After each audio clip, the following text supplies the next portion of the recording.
नाम है अंकित मिश्रा और आज इस वीडियो में मैं आपसे बात करूंगा। अभी मैंने जो रिसेंटली एक कोर्स लॉन्च किया है CSIR पॉइंट एकेडमी ऐप के ऊपर। दोस्तों, इस कोर्स के बारे में हम बात करेंगे कि आखिर ये कोर्स जो है वो क्यों इम्पॉर्टेंट है, किन बच्चों को लेना चाहिए और ये कोर्स जो है वो दूसरे अदर एजुकेटर के मुकाबले क्यों ज़्यादा बेहतर है आपके लिए। देखिए, पहली बात तो ज़्यादातर जो बच्चे हैं वो ऐसे बच्चे हैं जो हमसे ऑफलाइन पढ़ चुके हैं।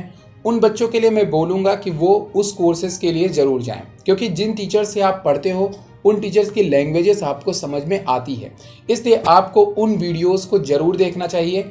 देखिए, सबसे पहली बात मैं उस कोर्स को लेने के लिए आपसे इसलिए कहूँगा क्योंकि बहुत दफ़े ऐसा होता है कि हम कोई भी सीरीज़ में एक वीडियो को देखते हैं और उसके बाद में एजुकेटर का वेट करते हैं कि एजुकेटर कब उन वीडियोस को बनाएगा और वो सीरीज़ हमारी ख़त्म हो पाएगी।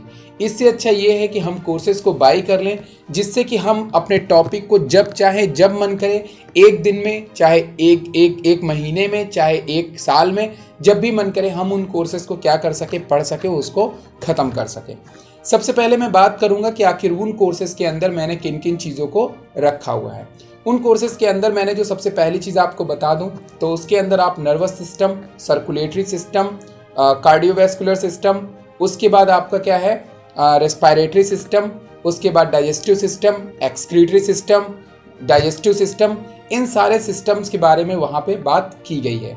मतलब एक तरीके से आपको कंप्लीट एनिमल फिजियोलॉजी देने की कोशिश की गई है, जहाँ से आप बहुत ही बेहतरीन नॉलेज के साथ में एनिमल फिजियोलॉजी ख़त्म कर पाएंगे। अब देखिए, बहुत सारे ऐसे स्टूडेंट होते हैं जो मास्टर पास आउट होते हैं, ग्रेजुएशन करते हैं अपने जूलॉजी सब्जेक्ट से, मतलब जूलॉजी सब्जेक्ट उन्हें पढ़ने में ज़्यादा प्यारा लगता है। लेकिन कई दफ़े ये होता है कि फिजियोलॉजी के टाइम पे वो उतने ज़्यादा बेहतर ढंग से फिजियोलॉजी जो है वो शो नहीं कर पाते, उसमें मार्क्स नहीं बना पाते हैं। ऐसे स्टूडेंट के लिए ये कोर्स बहुत ही इंपॉर्टेंट है और उनसे भी ज़्यादा इंपॉर्टेंट उन स्टूडेंट्स के लिए है जो स्टूडेंट अभी अभी बॉटनी से MSc पास आउट हुए हैं या फिर बॉटनी से MSc किए हुए हैं और CSIR में तैयारी कर रहे हैं, प्रिपरेशन कर रहे हैं, लेकिन उनकी एनिमल फिजियोलॉजी बहुत ही ज़्यादा वीक है।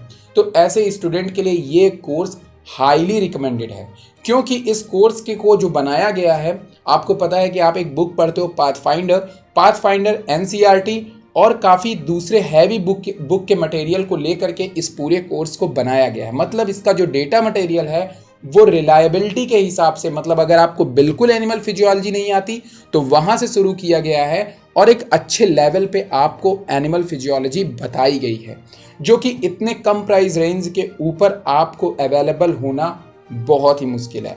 तो ऐसे स्टूडेंट जो बॉटनी के हैं, जो कभी भी एनिमल फिजियोलॉजी ज़्यादा अच्छी तरह से नहीं पढ़ी हुई है, उनके लिए ये कोर्स बहुत ही ज़्यादा रिकमेंडेड है। वो ज़रूर इस कोर्स को लेंगे। और स्पेशली जो बच्चे CSIR की प्रिपरेशन कर रहे हैं, वो चाहे बायोटेक के हों या फिर माइक्रोबायोलॉजी के हों, उनके लिए भी ये कोर्स बहुत ही ज़्यादा सूटेबल पड़ेगा। अब बात करते हैं इस कोर्स की खास बातों के बारे में। ये कोर्स जो होता है वो बहुत ही अच्छे ऑडियो के साथ में, वीडियो के साथ में एक छटे हुए, मतलब कि कई जगह से रिलेट किए हुए डेटा मटेरियल के साथ में आपको प्रोवाइड किए जाते हैं, विथ PPT और PDF मटेरियल के साथ में। मतलब कि आप इनको किसी भी समय एक्सेस कर सकते हो, डाउनलोड कर सकते हो और पढ़ सकते हो। साथ में इस कोर्सेज के अंदर आपको जो है टेस्ट के भी ऑप्शंस देखने को मिलते हैं, लाइव डिस्कशंस भी देखने को मिलता है। अगर आपको लगता है कि कोई भी प्रॉब्लम आपको कोर्स के अंदर आ रही है तो आप जो है उसको लिख करके भेज सकते हैं। अगर आपको लगता है कि इस कोर्सेज के अंदर आपको ये टॉपिक नहीं मिला है तो आप उसको भी लिख करके अपने क्वेश्चंस को पूछ सकते हो। दूसरे एजुकेटर्स के मुकाबले ये क्यों ज़्यादा अच्छा है? देखिए, आप किसी भी YouTube चैनल पे विजिट करेंगे, बहुत दफ़े आपको रिलायबल चीज़ें नहीं मिलती है, पर जब जो ये कोर्स डिज़ाइन किया गया है, इस कोर्स को इस तरह से डिज़ाइन किया गया है कि कोई लेवल मेंटेन करने की कोशिश नहीं की गई। इसमें आपको सीधे लोअर लेवल से हायर लेवल पे पहुंचाने की कोशिश की गई है। मतलब कि अगर आप इन कोर्सेज को लगातार पढ़ते हो, स्पेशली A से Z तक, ठीक है ना, फिजियोलॉजी पढ़ने का जो सबसे सही क्रम है ना, वो यही है कि आप एक शुरुआती चीज़ से लास्ट वाली चीज़ तक आप किसी भी चीज़ को पढ़ो। अगर आप इकट्ठा 20 से शुरू करोगे तो फिजियोलॉजी आपको कभी भी नहीं समझ में आ सकती है। ठीक है ना। अगर आप लाइट रिएक्शन नहीं पढ़ते हो तो आपको डार्क नहीं समझ में आ सकती है, ठीक है ना।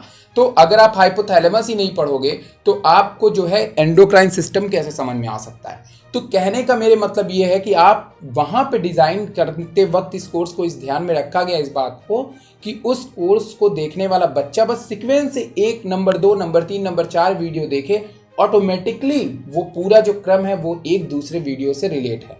तो आप बहुत कोशिश करोगे यूट्यूब पे तो आपको कहीं कहीं पे कुछ कुछ वीडियोस मिलेंगे तो जो कि आपके लिए ज़्यादा रिलायबल नहीं हो। अगर उस तरह से अगर आप एनिमल फिजियोलॉजी ख़त्म करने जाते हो तो फिर आपके लिए बहुत मुश्किल होने वाली है। स्पेशली अगर मैं बात करूँ पाथफाइंडर बुक पढ़ने वाले बच्चों के लिए तो आप ये जान लो कि आपको वहाँ पे लाइन टू लाइन मटेरियल्स देखने को मिलेगा, इसलिए आपके लिए बहुत ही ज़्यादा रिकमेंडेड है आप इस कोर्स के लिए जाएं। बाकी जो भी आपकी क्वेरीज है इस कोर्स को लेकर के, आपकी उलझन है, हमसे सवाल पूछ सकते हैं। CSIR पॉइंट एकेडमी ऐप को आपको डाउनलोड करना है, वहाँ पे आपको ये कोर्सेज मिल जाएंगे, प्लांट पैथोलॉजी मिल जाएगी, मॉर्फोलॉजी मिल जाएगी, टेक्सोनमी मिल जाएगी और बहुत ही जल्द जेनेटिक्स भी अपलोड किए जाने वाले हैं। तो ठीक है दोस्तों, आप सभी के लिए, आप सभी स्टूडेंट्स के लिए ये वीडियो आशा करता हूँ रिलायबल होगा और आप सभी को इस कोर्सेज के बारे में पता चला होगा। Thank you very much.